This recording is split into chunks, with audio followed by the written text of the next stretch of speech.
Give me a good one. Give me a good one.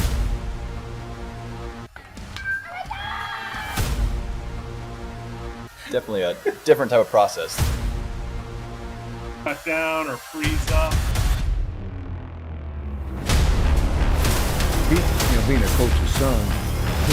Jackson, of course, they keep retooling. One stone to face, a hit by pitch. Oh my goodness. Hello everyone, welcome inside the Red Earth Production Studios for this edition of the Press Box. We are live, and it ain't Memorex. You guys are probably too young for that, right? Yeah. You don't know that commercial? No idea what that is. There used to be this commercial. You guys know who Ella Fitzgerald is? That's a negative. No. She was very famous blues and jazz singer, Ella Fitzgerald. Tremendous I've lady. heard that name. Yeah. And you know, the Fitzgeralds down there, it's kind of a take on that, you know. What is the restaurant? Helen Fitzgerald's? Right. There you go. I know that place. So, nonetheless, there was this commercial. It's a little pop culture for you guys here, you know, back in the day. You guys have heard of Memorex, right? No? Memorex, the name. They were cassette tapes, right? And the shtick was that you couldn't tell if it was live or if it was Memorex recorded on the tape. It was so good a quality that you couldn't tell the difference if it was Ella Fitzgerald live or if it was on the tape. Well, I just pressed 3 buttons on my phone now. So. Yeah. I'm sure that was really cool back in the day, but yeah, I remember. You guys ever listen to an 8-track? 8-track tape? No? No.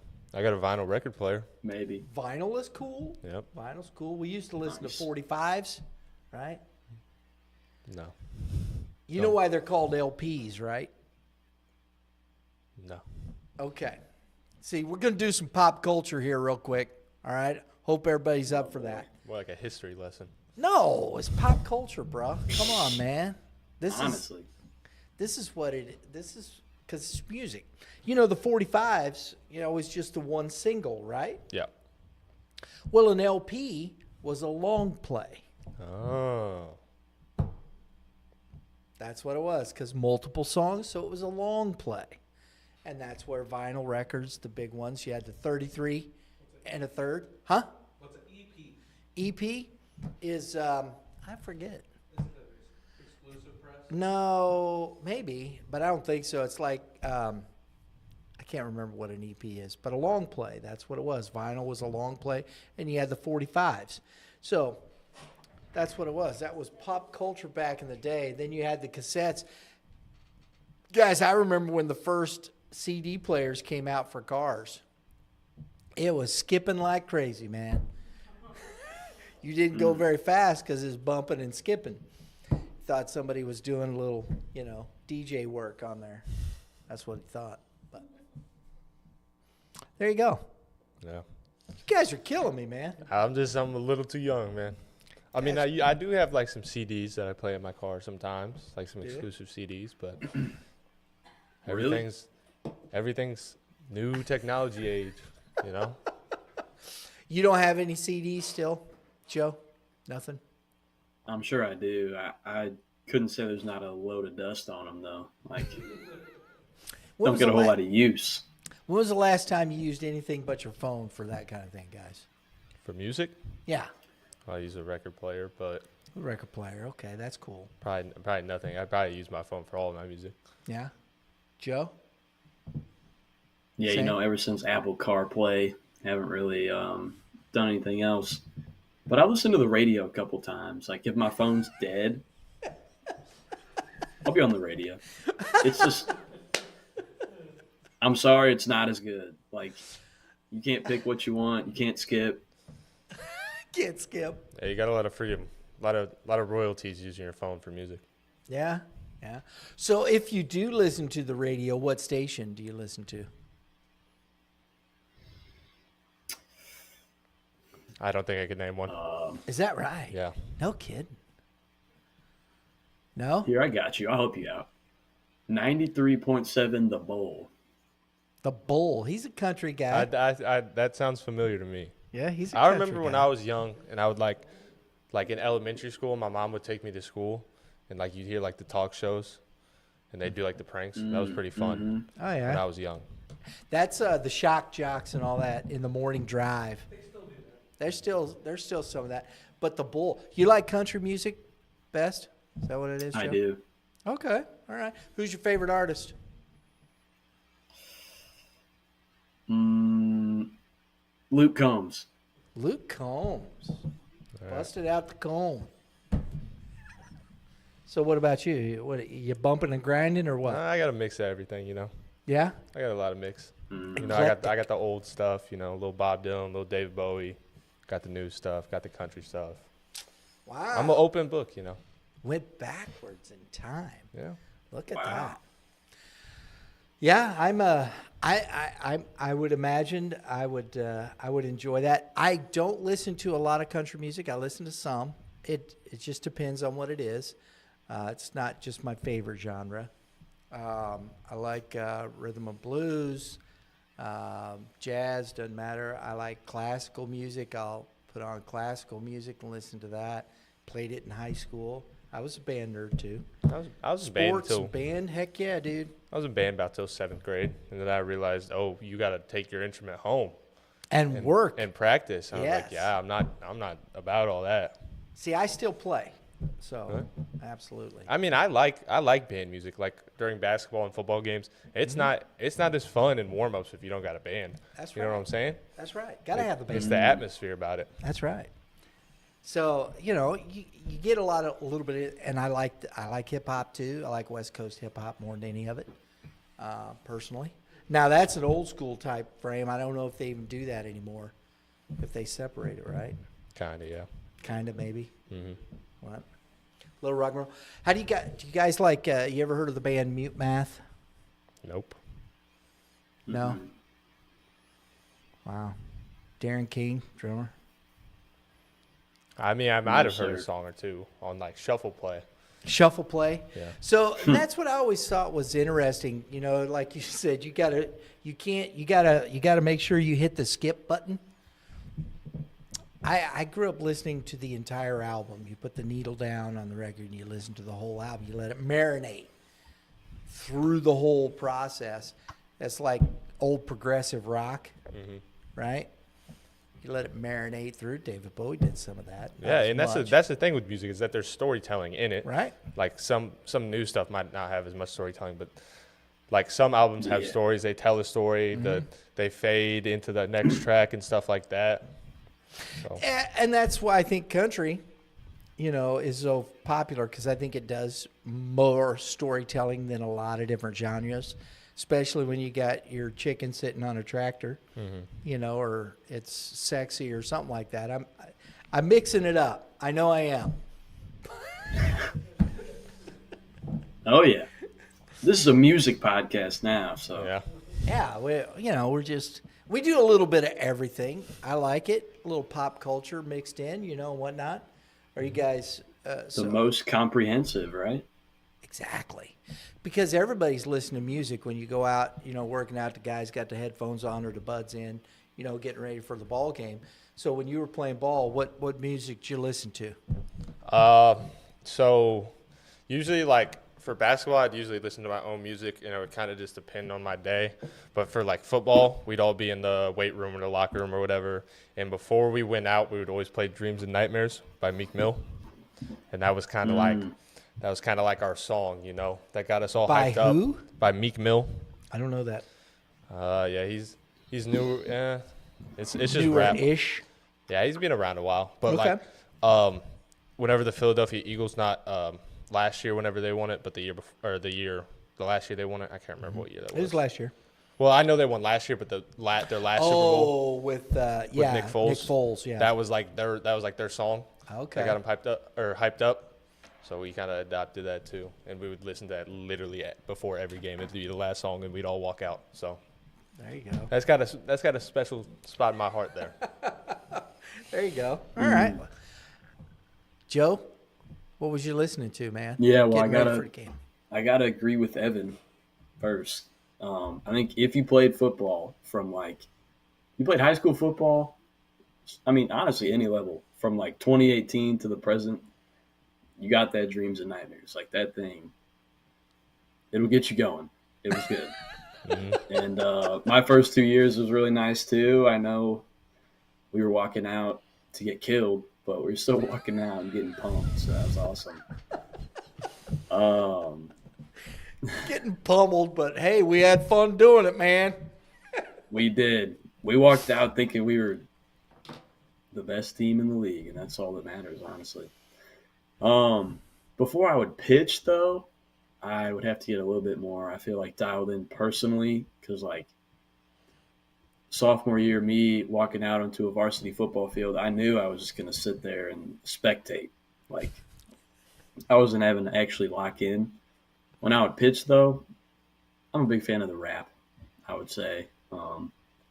Really just try to relax me, but also get that fired up mindset of I don't like these guys that I'm about to pitch against, and I want to beat them.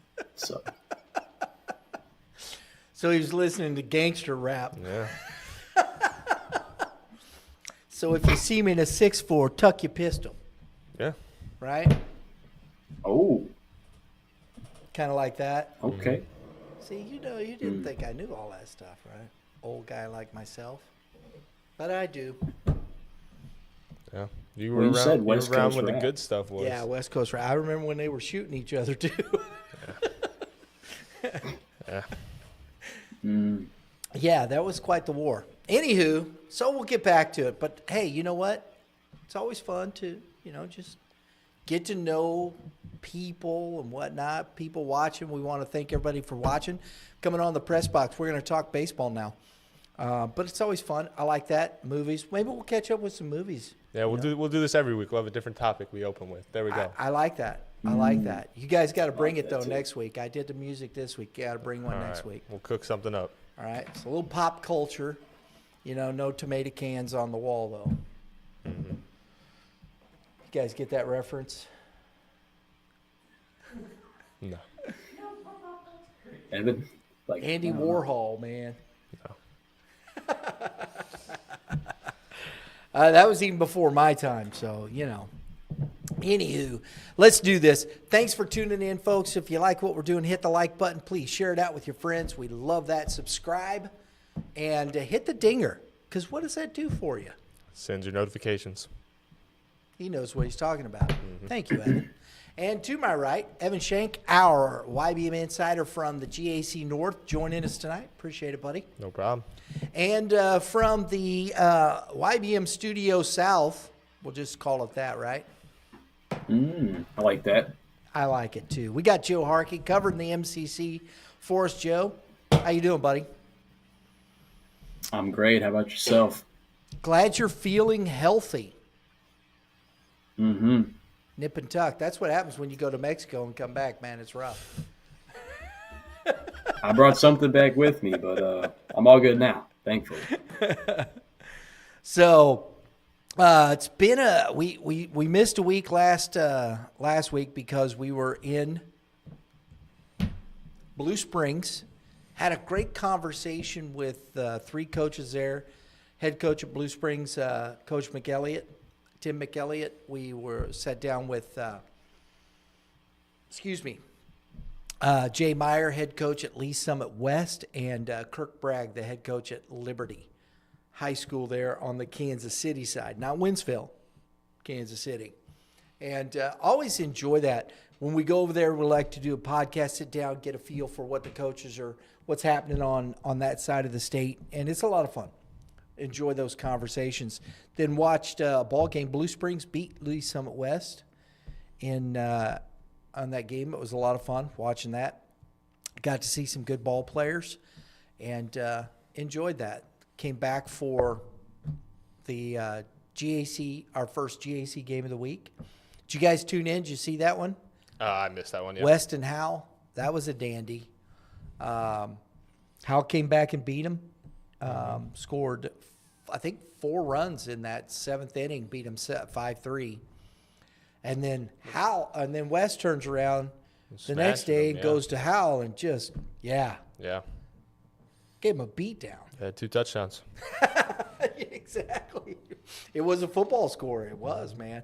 14-4 was the final, I think. Yeah, I know they had at least 14. So Yeah, it was kind of ugly. So last week, though, the M.C.C. had they started conference play last week, Joe? We can't hear you, buddy. Oh, I was muted. Sorry about that. It's okay. Go ahead. You got me now? We do. All right, good. They did start last week. Vianney Chaminade and CBC Slew, I believe. CBC Slew, yes, it was. It was. I think CBC and Slew split, didn't they? They did. And then Vianney kind They of had a close game, and then one that was not so close. Similar to Vianney and Chaminade. Mm-hmm. I was at that Tuesday game, Vianney Yeah. versus Chaminade, and it was 3-3 headed into the bottom of the 7th. So They played him tough, right? Oh, wait. Yeah. No, it was good. Then the next day it was kind of ugly, wasn't it? On Thursday, they weren't as tough. It was more like a hot knife through butter. But And the G.A.C. North. that first game First was very game? competitive. So There you go.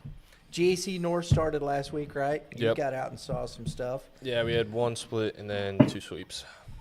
So, 2 splits, 1 split, and 1 2 split, sweeps. 2 sweeps. Yep. Who were the sweeps? Orchard Farms sweeped. I always get them mixed up. They sweeped Winfield, and then Yeah. St. Charles sweeped Holt. So Yeah, that makes sense. And then St. Charles West and Warrenton. Warrenton split, Yeah. right? Which doesn't surprise me. Yeah. That makes a lot of sense. That makes a lot of sense the way the G.A.C. North is, really, honestly. Yeah, right? the first game kind of surprised me because we had Carter Martin on the bump, and he kind of had a rough day. But second game was a lot more competitive and kind of came down to the wire at the end of it.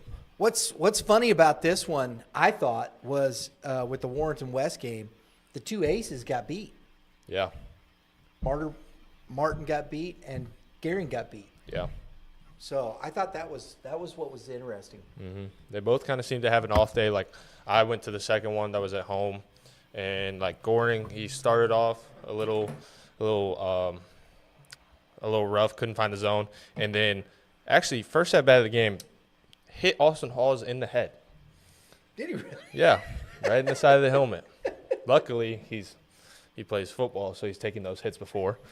But yeah, hit him in the side of the head. I was like, oh. I don't care, man. Nobody wants to get hit in the melon. Yeah. But then he got some stuff under control and finished out the game pretty good, kept it close. So There you go. There you go.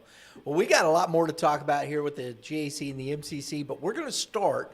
I have to do this. I got to start with Class 1 through 3, and our must-see games from the last week and a half, somewhere in there. But we got to start way back in the day. 2 teams that I follow. I met the one coach, the Lincoln R2 coach at the Misha conference, and but the Lakeland Vikings, they're 8-4. They beat the 8-5 Class 2. I always like that because Lakeland is Class 1. Okay, so they're playing Class 2. They beat and Lincoln's 8-5. They're Class 2. It was a must-see game.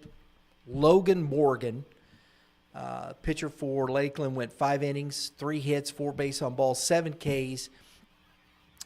8 out of the 9 players for this Lakeland team offensively had a hit. That's pretty good. Yeah. You're stringing hits together, 8 of 9. You're getting production up and down the lineup. And not to mention, I believe it was Mr. Logan Morgan, or no, it was the shortstop. Jarvis Smith had 2 hits. He had a double. And so the Lakeland Vikings are still a team to watch there in Class 1. Be interesting. The Scott City Rams, they're Class 3, I believe, yes. Right, Drew? Look that up really quick for me. They are. Lauren got it for me. Scott City? Class 3? Cool. I was right. This team is 12-0, guys. I don't care what class you're playing in. And Scott City, they go and play teams that are up. They play a tough schedule. They're just one of those programs, okay? And they got the cool helmets. They got the colors like the Los Angeles Rams. And they got the Ram painted on their baseball helmets. You don't see that much, do you? No. At least I don't think. I'm Seeing the thinking, decal I was on your like, helmet. are they wearing football helmets or baseball helmets? But no, they were wearing baseball helmets with the Ram painted on it. It was killer. You don't see that much in baseball. Kudos to Scott City. Shout out to the Rams. I like that. So they're 12-0, but they beat East Prairie Eagles 6-1 in a Class 3 must-see game. Lane Miller pitched for Scott City. He went 6 innings, gave up just 3 hits, 1 earned run, 3 base on balls, 6 Ks. And this kid was also 2 for 3 at the plate with a run scored and a double. So when you go 6 innings, you only allow 1 run, and you go 2 for 3 on the at the plate and score a run while hitting a double, I think you're having yourself a day. What do you guys think? Yeah. Did you ever get one of those, Joe? Did you ever have one of those days? I mean, I'm sure I did, but not recently. No, maybe in like middle school. Okay. Well, but you had one. Nobody cares when it was. I don't. You just go, yeah, baby, I was raking. I was doing it all. Oh, yeah. Well, I can certainly vouch that it feels amazing. You feel like you are like the pinnacle of baseball. So. Exactly. Even right? if it's 12U, I mean. Go ahead and have yourself a day, right? Yeah. Mm-hmm. That's my opinion. Because they don't come around very often. Lane Holder, Kobe Watson, Evan Boswell all had 2 hits, as well as Leighton Handback tallied 3 hits and 2 RBIs in the win. So Scott City, they got dudes. We're going to keep an eye on these guys throughout the season and watch Scott City in that Class 3. I think that's a team evidently 12-0, right? Yeah. Got a shot, get into that championship, and we'll be seeing them if they get there and whatnot. So I like that. This was one of my favorites because I'd never heard of this school before. You guys ever heard of Northland Christian? Nope. That's because I think they're only like 2 years old. Wow. Yeah. It's a Christian school, of course. That's why it says Northland Christian. Out of Kansas City area. The Trailblazers, Class 1 school. They were 6-3 at the time. They took on St. Michael the Archangel Guardians, which has got to be the longest name for a high school baseball team that I think I've ever said. And you got to say it slow so you don't fumble over it. I'm trying to think of an acronym you could use for them. But there's not a real good one there. No, because you got the M there. It could be Stag. Yeah. But, or you just take the T off there and go SMAG. SMAG. We got the SMAGs, right? Yep. I like that. Right on, bro. I appreciate you. I'm just going to call them the SMAGs now. If they don't like it, they might come and, I don't know. Yeah. You never know. They are the Guardians, St. Michael the Archangel Guardians. They are currently ranked number 12 in the YBM Class 4 rankings. And they beat up on Northland Christian pretty good. So, hey, it's one of those things that happens. You step up that much in class, and you got to give a lot of credit to a team like that. Only 2 years old, going and playing at St. Michael the Archangel. They're a good squad. It happens. But the last one I want to look at here, Class 3 school, I know when I talked with Kevin Mulder that in their small school rankings, prep baseball, they got them. We haven't done a Class 3 ranking. 4, 5, and 6 is hard enough as it is right now. So we'll see what we do later. But Lone Jack is currently 13-2 right now, guys. And not to mention, I got to pull this up. Who wants to take and read that? You guys, I'll let one of you guys. Who wants to take that? I'm going to look something up. You want rock, paper, scissors, or? How about you get the first one? I got the next one. Cool. Go. So Lone Jack, the Mules, they took on Class 6 Republic Tigers, and they came away with a 5-3 win, which, I mean, you said they're Class 3. Mm-hmm. 3-class jump there, and you run away with the win. Don't know if it was bad. I don't know if it was a bad day for Republic or if they didn't have somebody they liked on the mound. Either way, it's an L for them. It's a win for Lone Jack, and it's an impressive win at that. And then why do you think it's an impressive win, though? I mean, to me, you gotta. I mean, Republic. When you look at a Class 3 school, do you guys really think that Class 3 schools have that much of an opportunity to beat Class 6 schools like that? I mean, me personally, I think, like, obviously I haven't covered 100% of ground in Missouri. Correct. But you know, you have your K.C. side and you have your St. Louis side. And I think that with this class setup and all that and the districts and stuff like that, that there's such a big gap between some schools and the other schools that putting them in the same class is just kind of crazy to me. Like, you have I guess Hannibal's kind of big, but they're a Class 5 school. Yeah, take Warrenton and Vianney, which are one's close, a lot closer to the city than the other, and they're both in Class 5. And even like some of your sports aren't in the same class. Like, all your sports are different classes. Like, for football, we're Class 4. So I just think that with that, if you look at it with how big of a gap there is, especially for some teams, that when you just see Class 3 beating a Class 6, it's always kind of you got to give them that heads up nod, you know what I'm saying, and give them their credit. What do you think, Joe? I think within 5 and 6, maybe even 4, you could see teams going back and forth, teams that can have a day or can have a bad day, or even have a good year or a bad year in terms of who they have on the squad. But I think there's this divide between 1 through 3 and 4 through 6. Something like that is definitely an anomaly. I think it should be, especially 3 to 6, like game like that could be close, but usually will not go in favor of the small school. Right. I think this is one of the things interesting, and this is something sometimes people don't know. But Lone Jack has 3 guys that are committed to go to college to play ball. One is going to Crowder, G.A.C. You guys know Crowder's pretty good, right? Mm-hmm. And so you have Brett Nicholson, who closed this game. He came in and did the closing job. He gave up a couple of hits and a run, but they still got the win. And then you had this the other young man who was the guy that pitched. What was his name? Clayton Layden. Clayton Layden. I don't know who Clayton Layden is. They have the one big arm that's going to Wichita State and Ethan Rogers.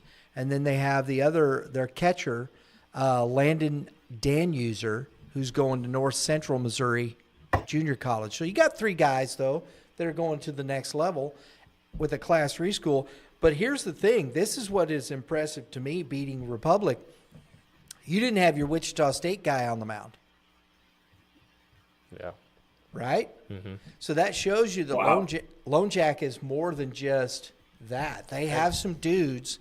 This is a quality team in Class 3, and they showed they could play with a Class 6 school. So that shows you they're going to be able to go into a championship round and be very effective, be very good. right? And I think that's where the tough thing is when you're starting to measure schools like this in those types of situations. And, because we don't always see that.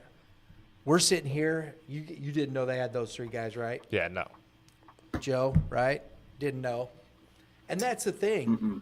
Most people don't unless you're living in Lone Jack. And especially with the smaller school, there's so many great players out there. Yeah. That which, obviously, if you're really dedicated and put in the work, you can get yourself out there and go to camps and stuff like that. That's why they do all the summer stuff for every sport, because it gets you great exposure. But there's so many kids out there that just don't have the opportunities and the eyes on them that are great baseball players or great athletes in general that are just they're getting left behind because they're not getting seen. Yeah. And stuff like that. Absolutely. You got to get out and work for it. Yeah. You definitely got to. So I thought that was just a curious, it just popped in my head when we were talking about that. I thought, I'm going to go look, make sure, because I knew Ethan Rogers and Wichita State. But there's more to that team, and evidently this kid, was it Layden? Yeah. Yep. This kid Layden can pitch. Mm-hmm. So you got a pretty good 1, 2, 3 with Nicholson, Layden, and Rogers, because the Nicholson kid's going to Crowder. So there you go. I think it's pretty good there. And not to mention everybody's hitting the baseball because Clayton Layden had a hit, 2 RBIs. Ethan Rogers is hitting, Ben Nicholson, Cooper Schul. They all each had a hit. Moppin is his name. Last name Moppin. There you go. So, Class 3, going to be tough. Top of the hour here at 7 o'clock. I hope everybody hangs around. We're going to have the head coach from Willard popping in, talk to us a little bit about what's going on in the Southwest. Always good to get a look at that, and we appreciate Scott McGee for jumping in to the show. So, top of the hour, 7 o'clock. Make sure you're here. We got the head coach at Willard High School, Scott McGee, will be joining the program. Class 4 guys, the updated rankings, we missed one. And I know there's some G.A.C. I know we don't have much in the M.C.C.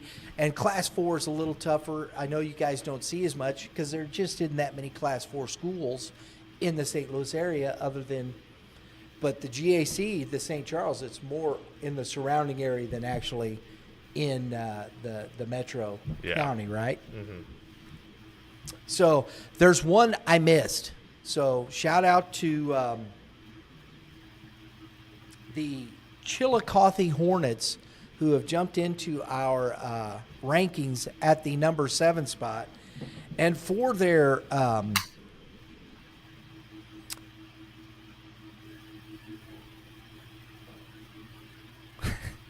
trouble, they went today to visit the Moberly Spartans, which is Moberly.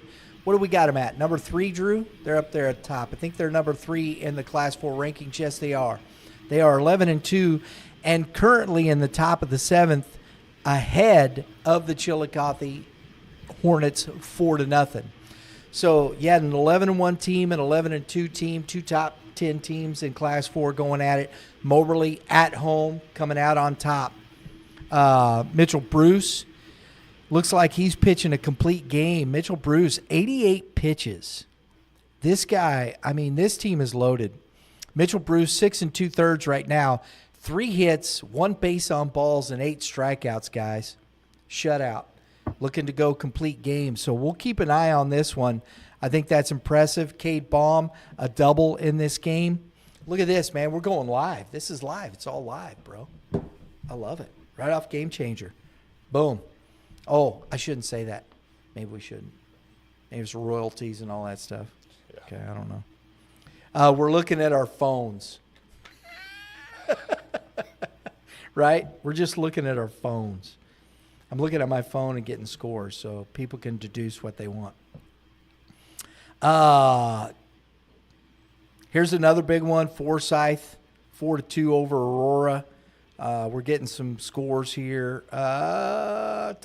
California. You guys know California? I remember talking about him, yeah. Class 4 in the rankings. They're up right now. 8-3 over Bell Varsity.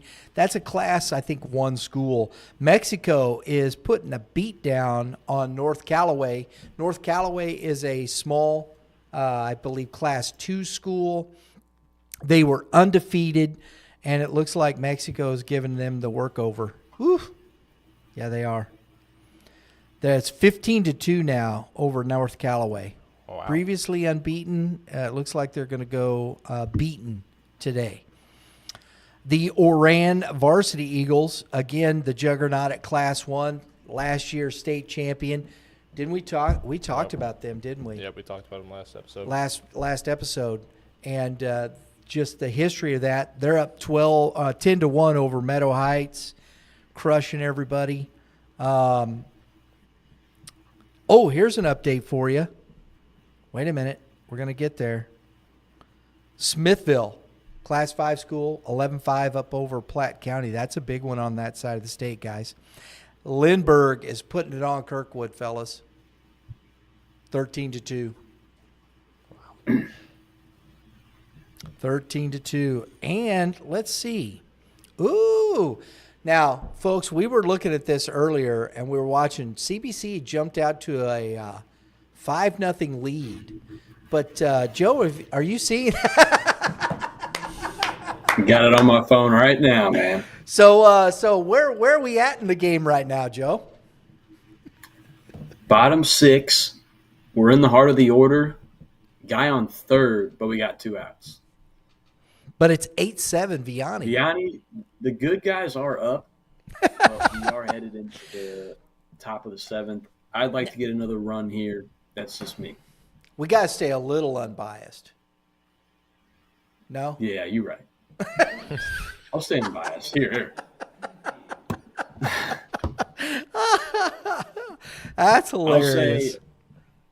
I'll say no matter how you look at it, CBC jumped out to an early lead. It was like 5-0 at one point, and now it's looking like it's going to be a down-to-the-wire type game, which is what you can usually expect out of the M.C.C. Yeah. So, into the 6th. They're going top of the 7th. This one's about they could close it out. So Dorman was on the mound. He struggled a little bit. 3 earned runs. But so if they're coming in top of the 7th, it looks like Stefan, is that his last name? Is that how it's pronounced? Yeah, looks Stefan. like could be closing it out here, coming right back out. Yeah. For CBC. Let's see. So, because we're in the top of the 7th. Let's see the game stream. Who is it? No, it is, what is that, Stoyer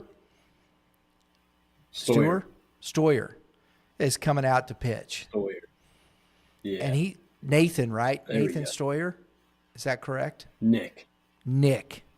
Jeez, I'm all kinds of wrong. Isn't he one of their big arms? He is. He was a starter last year, and I'm not sure specifically what the role is, but he's one of those guys where you're like, all right, we need 3 outs. Mm-hmm. Okay. You go to him. See, that's the difference. At a smaller school like us, you just pitch. You might go in early, you might go in late. You just pitched, though. You know? You don't have the closer role? No. Like Colin D. Sylvester, like he started the game. Like he'll start a game and then he'll close a game. Or, some people might like have like specialty roles, but most of the time you're just a pitcher. Yeah. It's what ends up I happening, can right? see that. It is. So, and that's what we're seeing here. Let's talk a little bit. We're going to keep an eye on the scores here. I love this. We're live watching the scores. So we'll update you here in a minute as CBC, and let us know when that goes final, Joe. Yes, sir. Keep And an eye on it. I know you will. I know he will. Mhm. But Duchenne, the Pioneers team you're familiar with still yet, being in this area, right? They're 12-2. They're playing up this year. They won the state championship Class 3 last year. Duchenne, they're looking pretty good, man. Yeah, they're doing all And right. they've played some of the G.A.C. North squads, right? Yeah, they played Let's look here. I know they played St. Charles. I know Warrenton plays them here soon. Jeez, look at this schedule. They'll play Orchard Farms. They'll play Warrenton. They'll play Winfield. So I think the only one that they kind of miss out on is St. Charles. Nope, they play St. Charles West. Or no, it looks like that game got rained out in that rainy week. Yeah, So I we'll think see if so. they'll end up playing that. But I guess they play. It looks like they play all of the North schools here. So they got that 11-1 win against St. Charles. I think that was the first or second week of the season. So They are an offensive machine, though, led by Jamison Forrest. He's hitting, doesn't matter what class it is, he's hitting. The kid's hitting 500. His on-base percentage, guys, is 733. On-base percentage is 733. His slugging is 625. So look at this. This guy's OPS is 1350. My goodness. Wow. Scored 5 runs. He's got what? A double, 5 RBIs. That's early in the season. I mean, my goodness. And it looks like he was hurt or may have been sitting out because that's only 15 plate appearances. Because you got Jack Burley down there. And just an FYI, Jack Burley, that's Coach Eric Burley from Warrenton. Yep. That's his son, isn't it? Yep. And he's just whacking the baseball all over the park. 436, 614 on base, a 795. He's almost, what is that, 1,400 OPS, dude? Yeah. Jeez. 12 runs scored. He's got 7 doubles, a triple, and 7 RBIs. That's video game numbers right there, bro. Yeah. I don't care. So I think Duchesne is going to be a hard team to beat. Class 4, we're talking. I think they're going to be very difficult. I think they could. They lost their big pitcher though, in G.A.C. They lost G.A.C. So that'll be interesting to see how they. But they seem to be doing okay without him. Drake Fortman, 8 innings, a .88 ERA. Aiden Roth, 5 innings, a point. He's got 1.4. Ryan Finnegan, who looks like a starter with 15 innings, he's got a 1.87. Jackson Nicodime, 18 innings, a 1.94, and Gavin Moffitt, 18.7, 2.25 ERA. I mean, they've got the arms. I think this team's going to be just fine. I think they're going to compete for. I don't see anybody. I personally think they'll come out of that district. Yeah.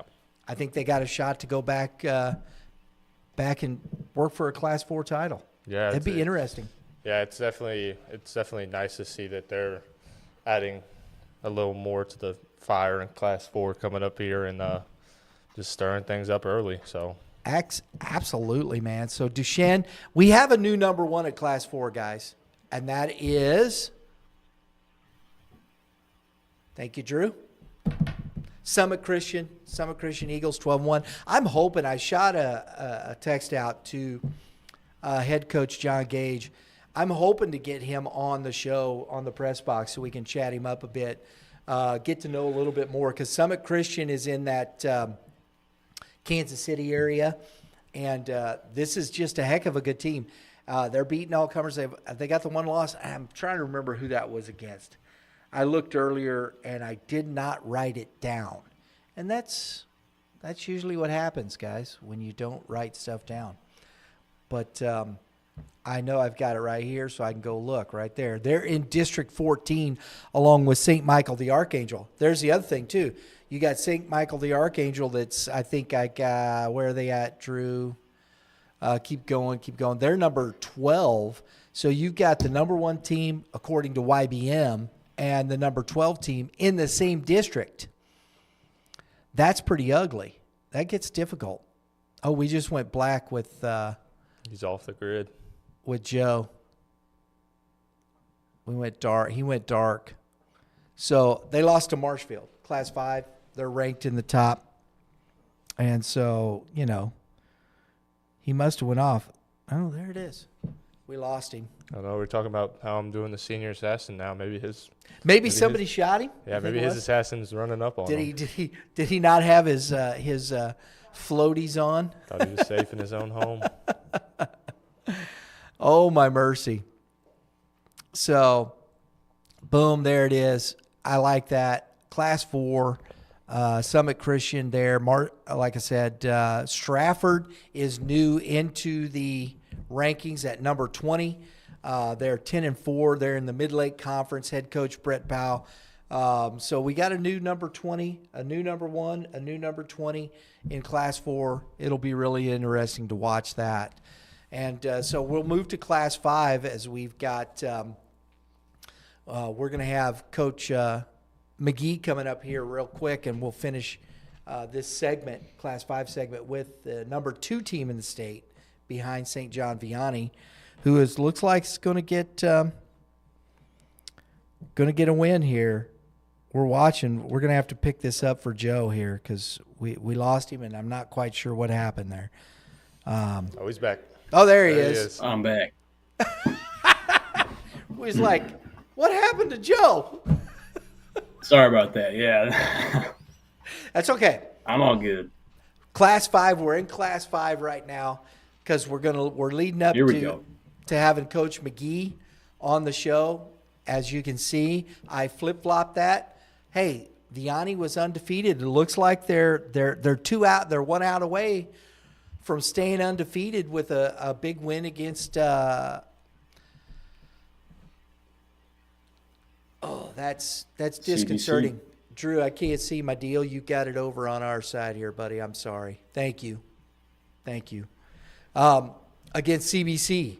And so there you go. I think this is going to be interesting. We're down to the last out there. Man, this is pretty, and it says delayed, man. Who's running this ship here? I don't know, because Honestly. going to games, I'll see they'll make bench players go run it, they'll sit next to the game changer with the little clicker, so there's whatever it is to control it. So We can't see Joe again. There he is. And top 5. St. John Vianney at number 1, 14-0. Looks like they're going to get that. Unless they delayed it because CBC started a comeback. I don't know. Can't tell. Well, I think they delayed it because they're celebrating on the field right now. Oh, look at that, man. Got Benz at first, Giles Wachowski, DeClue at short, Heger. Is that how you pronounce that, Heger? Yeah, Hager. It's Hager with an E? Yeah. Wow. Interesting. Don't you love the English language? yeah, it's sometimes I struggle reading. Sometimes I tell you. I prefer pictures. Exactly. There you go. G.A.C. North teams in the Class 5. You got Warrenton. That's Aaron it, Holt. right? Holt's in there too, And yeah. Holt, which we know. There's a great article up. Go to youthbaseballmidwest.com. If you're on the e-letter, you already got it. We sent it out. And there it is right there. See, Drew's our crack engineer over there. He's got it up. It's a good article. I enjoyed it a lot. Go check it out. The G.A.C. North seems to be as competitive as it's ever been. Yeah. You think so? I mean, I think it's very competitive, and I think that any team, as long as they have, as long as they're having a good day, could knock each other off. I definitely think that some teams in the bottom half, like Holt and Winfield, need to figure things out here soon, or else they're going to be left behind. But teams like Orchard Farms, who was struggling early, they went and beat Holt twice, right? Holt? Yeah. So, no, not Holt twice. St. Charles beat Holt. Orchard Farms beat Winfield. I get them mixed up. Winfield. Yeah. So they went and got those 2 games and helped. Like I talked about in the article, I think both of those teams need to use those games to try and, kickstart the season up a little more. Obviously, Orchard Farms, I talk about how they're in that transition period with the new coach going to we're in, week 3, week 4 now? Week 4. Week Yeah. 4. Can't really use that argument anymore, Right. You kind of just you have to play better, but I think they're using those games as a a good playing field. But back in Class 5, Warrenton, I dropped them in the rankings. Yeah. I think they're I still think they're a solid team. It'll be interesting to see with Class 5. But then, okay, so and this is what you look at now. District-wise, you still have St. Dominic there, but then you got to look at the top of the Class 5, right? Mm-hmm. Well, there's Vianney sitting there. Then there's Willard. And, Drew, can you throw those back up there for me, buddy? Thank you. Then Smithville on the other side, the Smithville Warriors. And then at number 4, who do we have there? Oh, yeah, Summit. And then Platte County.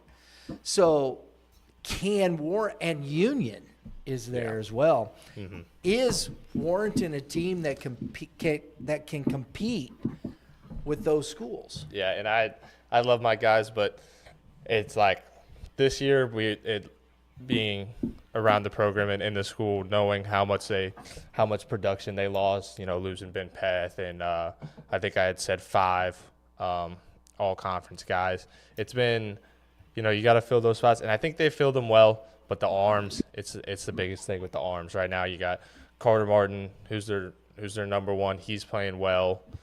Colin D. Sylvester's another one that they'll put on the mound. I think their 1 and 2 though has been Carter and Jake Kirkpatrick. And then Colin comes in. He was in the relief role against St. Charles West in that second game that they won. So the pitching depth is really the biggest thing right now. But I mean they've been offensively well, I would say. I mean, you got Colin D. Sylvester with the .552. Austin Hollis has been dropped down to a .414, but he's leadoff hitting. Mason Thompson's been hitting real well compared to the years prior at .48. So they have the offensive stats to do it, but every game can't be a shootout, Right. Yeah. Like with they played for I don't Zumwalt think you're East deep enough pitching-wise to do that. Huh? I don't think Warrenton is deep enough pitching-wise to do that. Yeah. And, they played against Fort Zumwalt East on Saturday, and they went 16 innings and lost.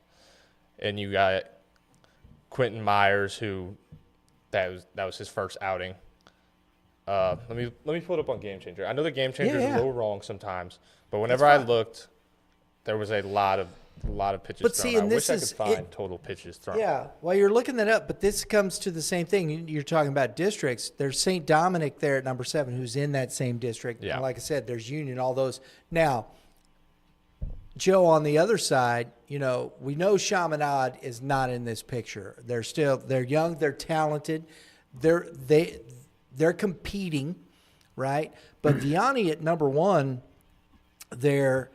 who of those those top 7, 8, 9, 10? Who do we have we got Jeff City there at number 8. Drew, if you can scroll that for me, buddy. Festus and Kearney in that respect. Is there somebody that could in those that you see could give them some trouble? Like we could give them trouble or they could give us trouble? Nah, give Vianney trouble. Oh. I see what you're saying. Yeah. I mean, Willard is definitely. I think Willard is definitely a team that can give them trouble. Now I know you don't. You guys haven't seen Willard that much, right? No, and I don't know if we will see him until deep into the playoffs. Yeah. No, I know that, but I'm talking about yourself. How much do you know about Willard High School and what their program is? They're coming off a state title last year. And they brought a lot of the guys. Levi Hilton is one of the best pitchers in the state. You guys will get to meet Coach McGee here in about 5 minutes. And you can ask him about that. And I think that would be a great question for you. You're covering the M.C.C. Vianney's staring him right in the face there. That'll be an interesting conversation, right? Mm-hmm. Absolutely. Because that's number 1 and 2 in the state. And I don't think Class 5 is as deep this year as the other classes, guys. I really don't. Yeah, I was going to say they're 1 and 2 in a class where, honestly, once you get to 6 or 7, 8, maybe 10, there's just not teams that are going to give you much trouble, I think on a day, at least in Class 5. agreed. I think on a day, if somebody's on and just, yes, can, but then do you have the offense to beat them and things like that? And I think that's the key. If you got a guy pitching his butt off, you still may lose 1-0. I mean, and Carter Martin's a guy like that could do it, right? But you still may, then you're pitching against J.D. Dorman. Yeah. We'll call Class 5 the sketchy conference. You don't know what you're going to get out of it. Once you go low, you don't know. I agree, fellas. I think you're right. Because even if we look here, here's Kearney, which Kearney's coming off a Final Four run last year. They're 8-5. They got off to a slow start. They're starting to turn it around. I don't know that much. Hopefully we can do that. Carl Junction, they're in District 7.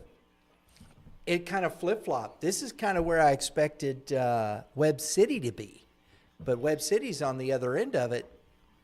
And then there's Warrenton right there at what are they, 8-4? Yeah, they're 8-4. So you're going to have to deal with a Vianney, a Willard at some point in quarterfinals, and then you got a best 2 out of 3 in quarterfinals. Now, depending upon where you shape up, with Vianney in District 2, Willard is in District 6, and so you got St. Dom and whatnot in District 4. I don't know how those will shape up, but all of those are even numbers. They may be playing odd numbers, and you're not going to see anybody until maybe the Final Four. Yeah, and that's what's crazy. What I talked about earlier, whenever we were talking about like a Class 3 playing a Class 6, is that even in your own class, there are like in Class 5 and probably Class 6 and all the classes too. But like some of these schools in Class 5 compared to Vianney or Willard, just it's like running into a brick wall. You know what I'm saying? Like this team is so much better. Obviously, Vianney got knocked down this year, but Willard, Smithville, Rockwood Summit, it's like running into a brick wall. Yeah. You know what I'm saying? There's such a skill gap in between those two teams down there that the class system is kind of crazy to me sometimes. You know what I'm saying? Right, because it's about enrollment. And that's the thing about public schools. Vianney, let me ask you, Joe, Vianney doesn't recruit, right? No, sir. See, told you. Definitely not for baseball. That's what every private school's saying, man. I had to do it, man. That was wrong of me, Joe. Nothing wrong with me, honestly. No, but you do when you're in high school baseball, you're just getting the players you're dealt. I mean, at a public school, it's whoever shows up. That's what you got. And you might have a team of talented guys, and you might have a team that isn't so talented guys. And I think that's, what's interesting. And then you got programs that just seem to, year after year. And it was funny because I'm talking with Kevin Mulder today from Prep Baseball. And he says, and that's the argument, prep schools, they always win. It's the private schools. They're doing whatnot. In Missouri, in Class 6, since 2019, it has been a public school that has won the state championship. So that argument doesn't work. It just doesn't work. Now, in the lower classes, I think it is, and I think that's why they did the championship points and why you see a Duchesne going to Class 4 the next year after they won in Class 3. And did it hurt them? Not this year. It may in the future, but they're 12-2, and they're competing just fine in Class 4. Yeah, that's another thing about high school baseball compared to colleges. Well, I guess college kind of, but you only have 4 years with those guys. You know what I'm saying? Like you don't pay them to stay. I mean, if you're recruiting, you might pay them. Who knows? But you don't pay them to stay. So you could have a team of studs, and then they all graduate. Like speaking of Holt's case, they had 14 seniors graduate. That's an entire roster for some schools, Exactly. and it's all gone. So Yeah. But it's the same with because you look at St. Francis Borgia in this scenario. St. Francis Borgia got kicked to Class 6 with championship points. All those guys are gone. Jack Noby's gone. All those dudes that made those runs are gone, and now you're playing in Class 6. They're doing okay. I think they're 7-6, but they're not playing in Class 5. They're not playing Class 4. And I think enrollment-wise, they're a Class 4 team. So these are the situations that you find yourself in when you're looking at these types of questions. And I think it's all relative. That's why Vianney, last year, the championship points fell off. So they got back down to Class 5. I still think they're competing for a chance. But the schedule that they're playing, it wasn't said. They didn't make it before they knew they were going to be in Class 5, right? Mm-hmm. which that Yeah, you still got to play M.C.C.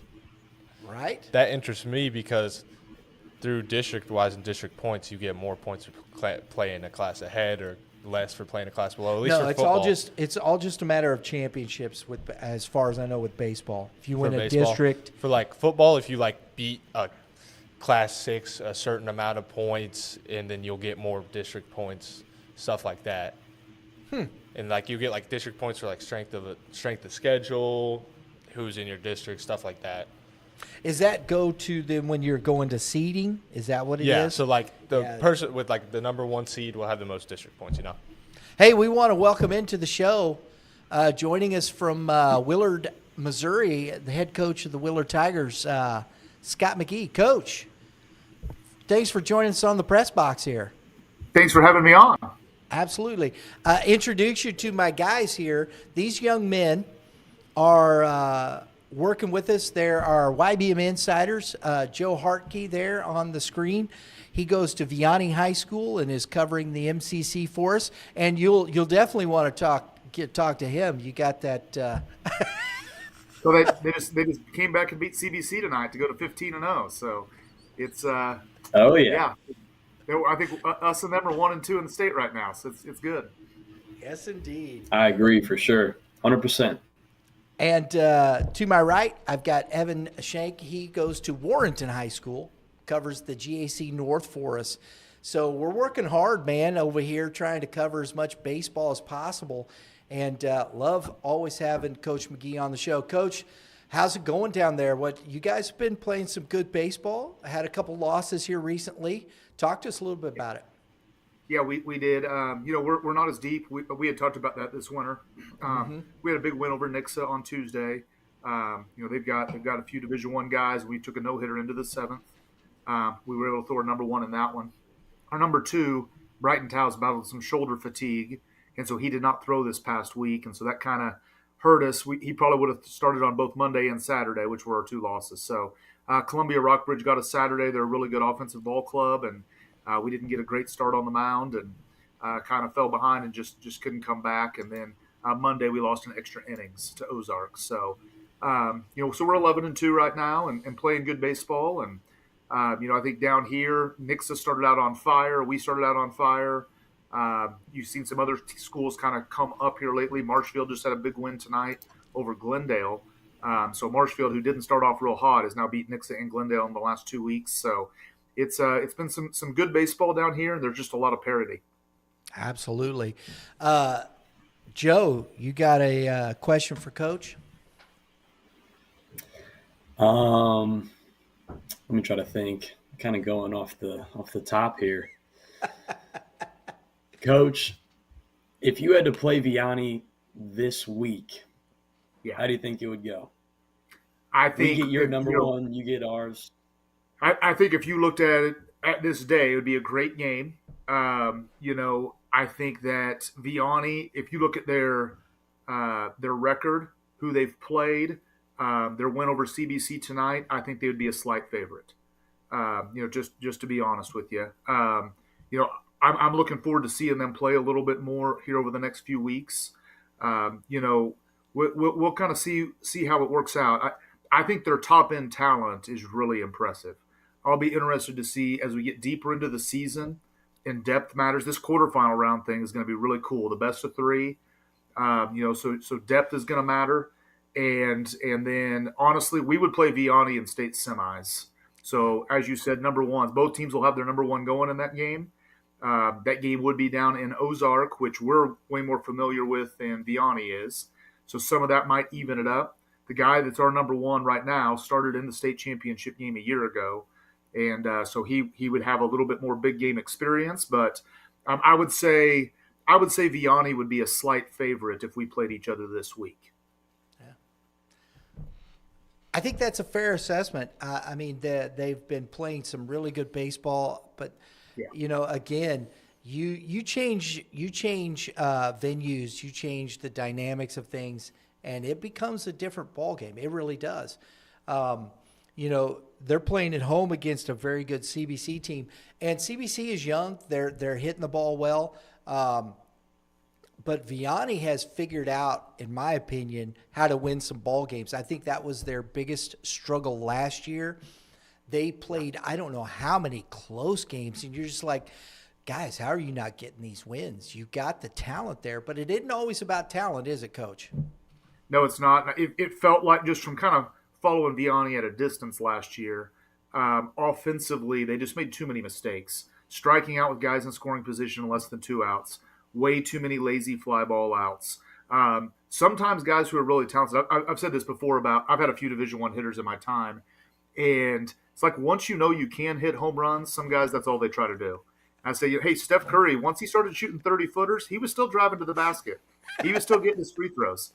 And I think Vianney went through that a little bit last year, and now it looks like some of those things have been corrected this year. But hey, it's also a long season. When we're talking about the Final Four, we're talking about 6-7 weeks from now. Neither one of us may be there. But if we are, you've got injuries. You've got, is a guy slumping? Is a guy hot?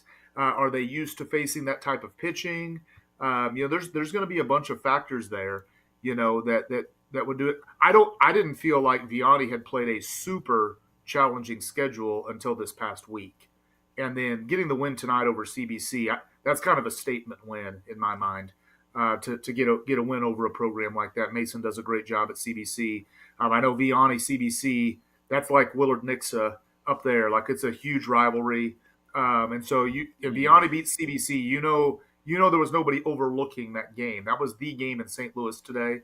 And so it's pretty cool to see them pull that out. Absolutely. Got anything for Coach? First off, Coach, what's it like up there at the top of Class 5? It is interesting being the hunted. It's weird because there for a while, like over the last 5 years, we've been number one, I think, each of the last 5 years at some point. And the first few years, it was like, oh, this is cool.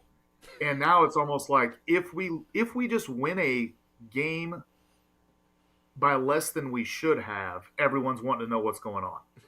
If we lose a game, everyone's like, oh, Willard's falling off. And so, to try to keep the kids away from that pressure has been a really big challenge for us. I will say it is, my groups the last couple of years have been really into social media. This team is not really into social media. I think that's been a real blessing because if we have a close game, people down here are messaging on the Barstool pages and all that kind of stuff about what's going on. So it's pressure, but it also means you're always the hunted. You get everyone's best. You get everyone's best arm. And so it's been good for us. I think it makes us way better.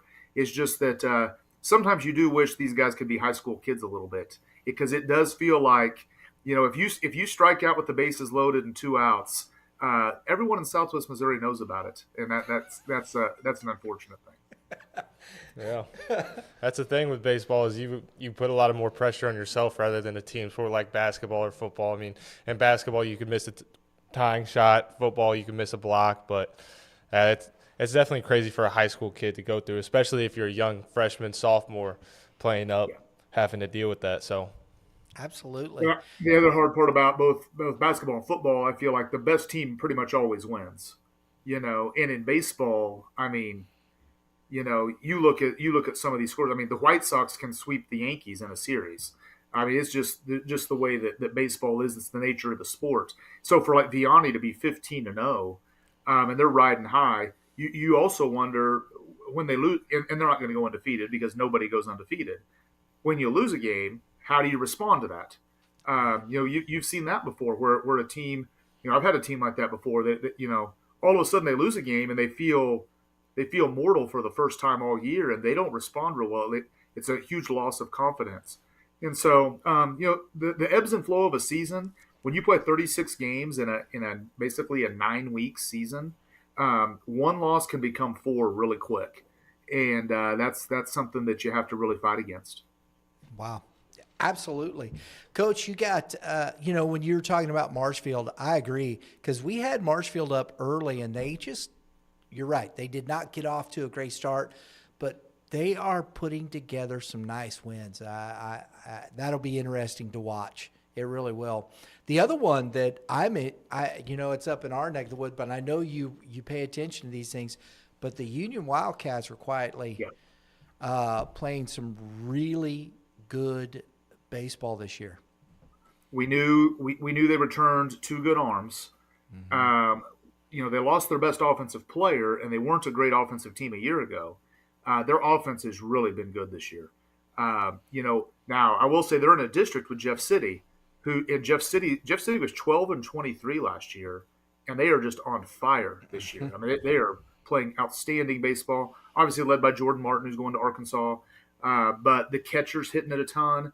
That top 5 in their order is really good. Their number 2 pitcher's throwing the ball well. So when you look at Jeff City Union as a probable district championship, that's going to be a heck of a game. And so, you mentioned Union. I'm really impressed with the job they've done. They've kind of flown under the radar the last few years. They've always just been right there. Borgia beat them last year, I believe, in extras in the district championship. And so this may be their year, and we would have to go there for quarterfinals. So our district plays the winner of that district up at that place in quarterfinals. So it could be a really good series. Oh, my goodness, that's some serious pitching matchups. Yes, it is. Oh man, wow. See, and that's the thing. It doesn't get easy. So Vianney, because they're District 2. Where would they go? So they will travel to District 1 for the quarterfinal round, and then we would play each other in the semifinal round. So it could be good. Vianney's the most talented team out of Districts 1 and 2, but they're not. There's some other good squads, especially pitching. There's some good pitchers that on the right day could beat Vianney. Yeah. But right now, Vianney's pitching the ball extremely well. And their depth on the mound has been super impressive. I would say if you looked at a top 7 or 8 of a pitching staff in Class 5, it's got to be Vianney. Vianney's got the most pitching depth of anybody. I agree. And the only team that I think looks anywhere, we were talking about this earlier in the show, was John Burroughs. I think John Burroughs is the only one in Class 2 that I think, because Webster Groves, I love Coach Wiggins, but they're down this year. And then over in District 1, Farmington, they're a good baseball team, but they're not Vianney. Festus, they're scuffling right now. Hillsboro is a good baseball team. They're not Vianney. Poplar Bluff has had some good wins recently, but I still don't think they're at that caliber either. No, so when you start, and I think this is what you have to do when you start looking at these things, and we were talking about this earlier, is you're starting to round into that thought process to districts, right? Yeah. I think, so we go to the Columbia tournament this week. So we got 5 games there Thursday through Saturday. And after you get done with that, you basically have set your rotation, you've set your lineup, you've set your pinch hitters, and now you spend the next 3 to 4 weeks getting all those little things fine-tuned. But I kind of feel like by April 20th, you should know your team. And now these next 3 weeks, as you head into districts, is how should I switch these 2 kids in the batting order?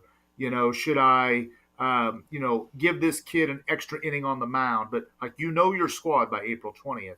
And so that's kind of what we're excited about is to get through this week. We got 7 games this week. Get everybody settled in, and now you're building towards districts and postseason. And kind of every decision you make is with that goal in mind. How does this help us to beat some of those schools? And so we're excited about that. Coach, one last thing before I let you go here. Who's your top 5 teams in Class 6? Staley and Howell are 1 and 2. I think they have really separated themselves at the top of Class 6. From there, I think everyone has enough flaws that you could make some arguments in a variety of ways. Is CBC experienced enough? Does Rockbridge have a good enough number 1 pitcher? Does Nixa have enough depth outside of their top 4 offensive players? I think, you get away from those two. Does Liberty North come back? I love Liberty. Liberty's always good. You get into a 1-run game with Liberty, you're gonna be good. But Blue Springs is down this year. I mean, it's gonna be good. I think this is over the last 4 or 5 years, you've seen Kansas City kind of take over Class 6. Mm-hmm. I think outside of Staley, St. Louis is probably deserving of more top 5 spots right now. So I'm gonna put I know they lost tonight, but I'm gonna put CBC up there. Really? I really like their offense. I really like their offense. I know that they've struggled at times, but then you just look through there. I mean, like I said, Francis Howell and Staley. You wish you could say that's the state championship game. I would love that for it to be a best of 3 because that's 2 outstanding ball clubs. Howell's offense is the best in the state. I would say Staley's pitching staff is the best in the state. With Earlbeck, I mean, they're just really good. So that's going to be a heck of a one. Who did you guys have as your top 5? I got Staley at number 1. Uh-huh. I got Howell at 2. Zumwalt West we have at 3. Yeah. Yes. And Eric then, does a good job, and I think this is Eric's last year. I may be speaking out of turn there. Nope, I'm pretty you're sure correct. Eric's last year. He has done a great job with that program. If they get locked in, the athleticism. I've never seen a team that plays like 6 or 7 guys who could all play shortstop at other Class 6 schools. But every year, Fort Zumwalt West is just super athletic. So that's a good one, and we'll have a chance to see them this weekend. Yes, they're going to be at the Columbia, right? Yeah, absolutely. Yes, Nixa we have at 4, and I got Liberty. I agree. Kirk Bragg, the guy just beat you down. Yes, he does. And then I like Blue Springs South in this spot. Mm-hmm. Yeah. I think they're going to be. It'll be interesting. I don't think they've played enough. I want to see a little bit more from them, see where they're at. And I got Rockbridge at number 8. I like that. I think they are. Coach. That's Coach Taus last year too. It is. His offense is really impressive. I mean, 1 through 9, that is a very deep lineup. You just, their number 1 pitcher early enrolled for college football up at Northern Illinois. And so that's give them a little bit of setback. They graduated the number 1 from last year. This guy was supposed to take over. So now you kind of lose your 2 main guys from a year ago. But I love their 1 through 9. The catcher can really play. Crew Norden.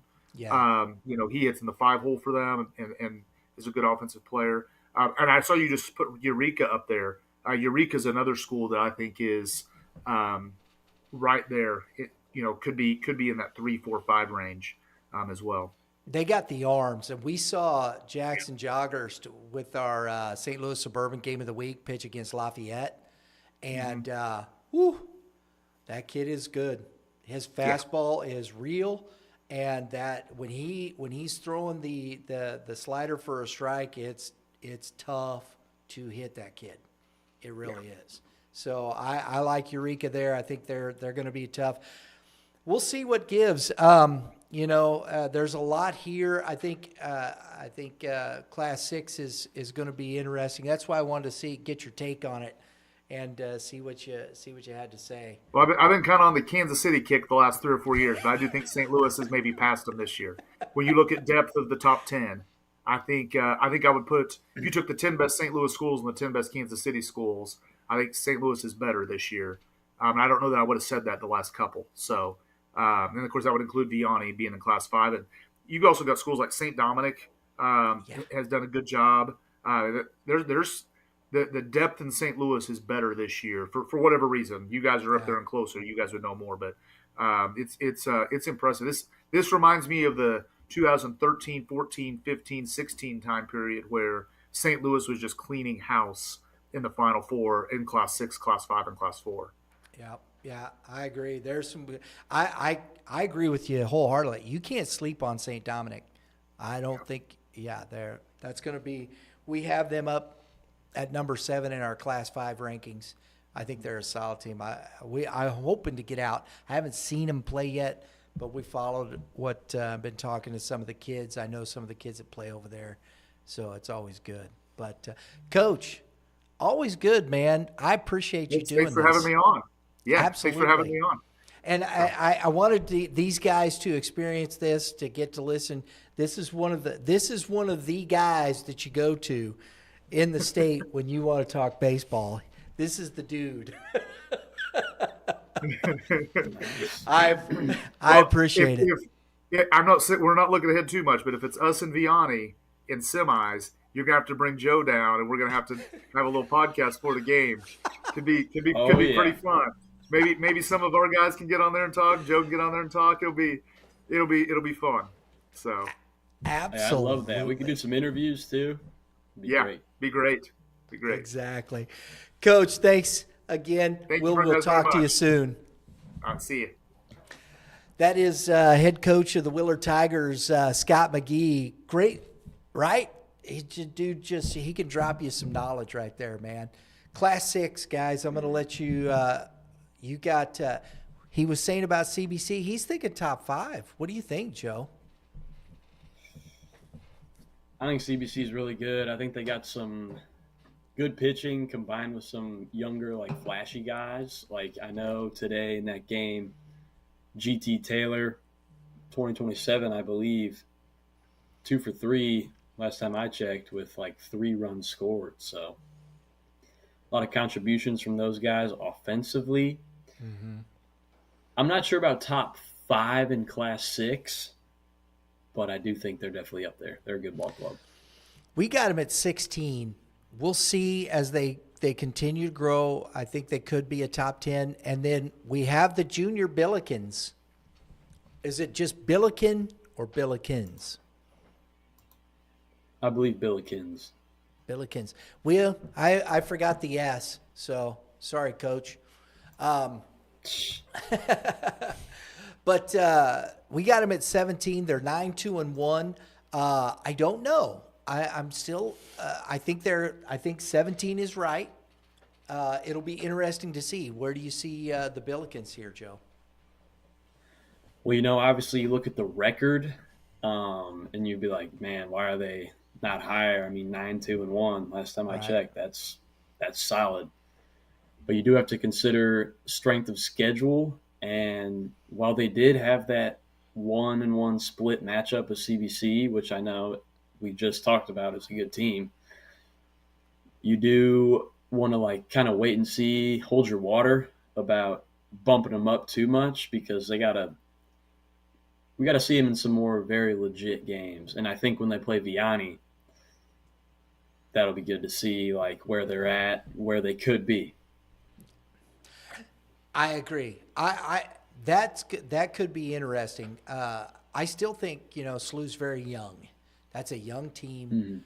Mm-hmm. Cole Chambers leading the way there. We'll see if their pitching can match up against Vianney.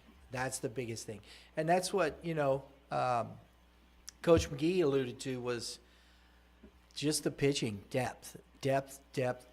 And when you're getting into these games and whatnot, who pitched on Tuesday, Wednesday, Thursday? When did you get them? Are you getting the back end of your rotation? And those are huge things. And then if you did, sometimes you look and you go, wow, they got their number 1 guy. He didn't, we got him. And sometimes you got in baseball. Carter Martin, he got. Yeah. So did Gehring. Mm-hmm. I love that. That's great English, isn't it? He got. Yeah. We're going to have to come up with like a meme or something. You got. No, that's a little much. Yeah. A little bit of the yips, you know. But I think that's where it's at. So baseball is such an interesting sport when it comes to these things. And I think is one of the toughest games to kind of predict. Yeah. Agreed? I think it's one of a kind, yeah. I don't think you can, we're sitting here, we put the rankings up. To me, it's just fun to do this, and you're trying to, it's like, a slot machine. You pull it, and you're like, what are we going to get? And, that's where it landed. Oh, St. Louis University High School landed at 17. I think that's a good spot for them. And because like you said, strength of schedule, you start looking at these things. I got the North Point Grizzlies right there. They were in the North last year. And got beat up pretty good, didn't they? But here they are up in Class 6 playing in the G.A.C. Central, and they're number 18 in Class 6. Guess it was time for a change. Right? Time for a little bit of a change, which they're still – how old are they now? What is North Point? Is this their 5th year? I think so. 4th or 5th year. They're only 5 years old as a high school. They were pretty new when I got into high school, so. Where are they at, Lauren? G.A.C. or North Point Grizzlies, is it just 5 years old? I think it's something like that. Yeah. So you're not going to get that.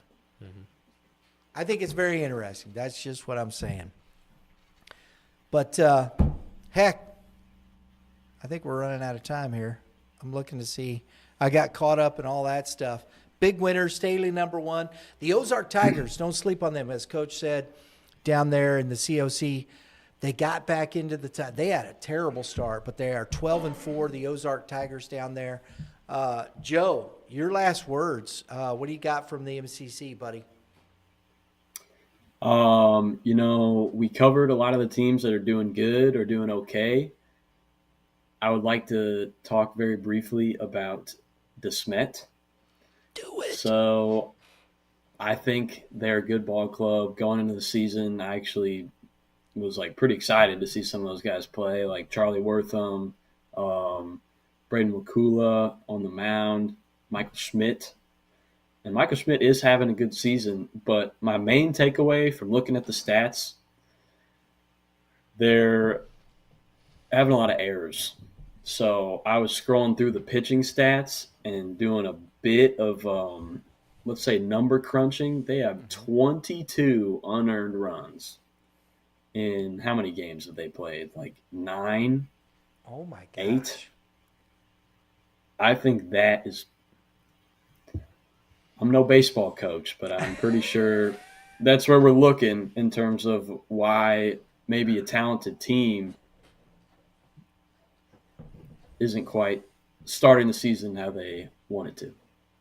And with all that talent doesn't matter when you're giving away runs like that, right?